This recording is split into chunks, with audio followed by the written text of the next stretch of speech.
Au cours de son ministère terrestre, notre Seigneur se sert à plusieurs reprises d'une expression particulière qui, dans sa bouche, a quelque chose de solennel. Par son retour périodique, elle souligne et ponctue de loin en loin les différentes étapes qui le conduisent à Golgotha. Et ces répétitions nous apparaissent comme autant de jalons qui nous permettent de reconstituer à travers le voile des choses humaines, un magnifique ensemble de vérités divines. Le Seigneur Jésus va au-devant de la croix, et il le sait, cette conscience de l'irrévocable qui s'approche. Il lui donne dans ces deux mots, mon heure approche, une expression concrète, familier pour nous. Il représente pour lui la réalisation prochaine imminente d'un destin volontairement accepté vers lequel il s'avance d'un pas ferme. Mon heure. Approchons-nous et regardons de plus près quelques-unes de ces étapes à la lumière de la parole.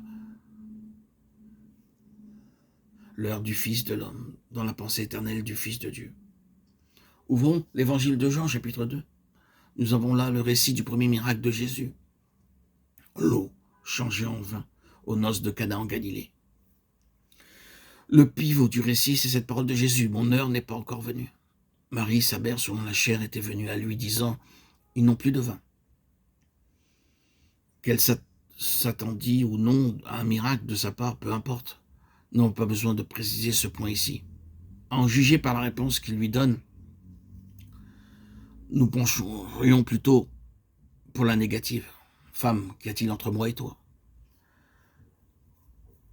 Cette réponse pourrait être développée comme suit. Qu'y a-t-il de commun entre toi et moi? Tu penses à une chose, je pense moi à quelque chose d'autre. Tes réflexions sont limitées à un certain domaine, ma pensée à moi va beaucoup plus loin. Tu tiens à une chose, je désire moi toute autre chose. Qu'y a-t-il de commun entre nous? Pensée, inclination, intention, désir nous trouvent chacun dans deux sphères tout à fait distinctes. Cette réponse, dis-je, est très frappante, très subjective aussi, comme il ne fait pas de doute, d'après l'original, que c'est bien là le sens qu'il faut lui donner. Nous ne pouvons échapper à la conclusion que Jésus avait à ce moment-là quelque chose de spécial à l'esprit, une pensée bien définie, une idée arrêtée, une intention claire et nette. Ce qu'il se préparait à faire, l'événement qui allait se produire, avait dans sa pensée une signification qui dépassait infiniment tout ce qu'il pouvait y avoir dans la pensée de n'importe qui d'autre. Il n'y avait en réalité aucun rapport, aucune comparaison possible entre ce à quoi tous les autres pensaient et sa préoccupation à lui.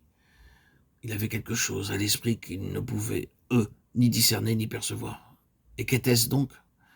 Bien, si l'on se souvient qu'il était au début de son ministère, si l'on réalise que ce fut là la première manifestation de sa souveraineté comme fils de Dieu, on est déjà sur la voie.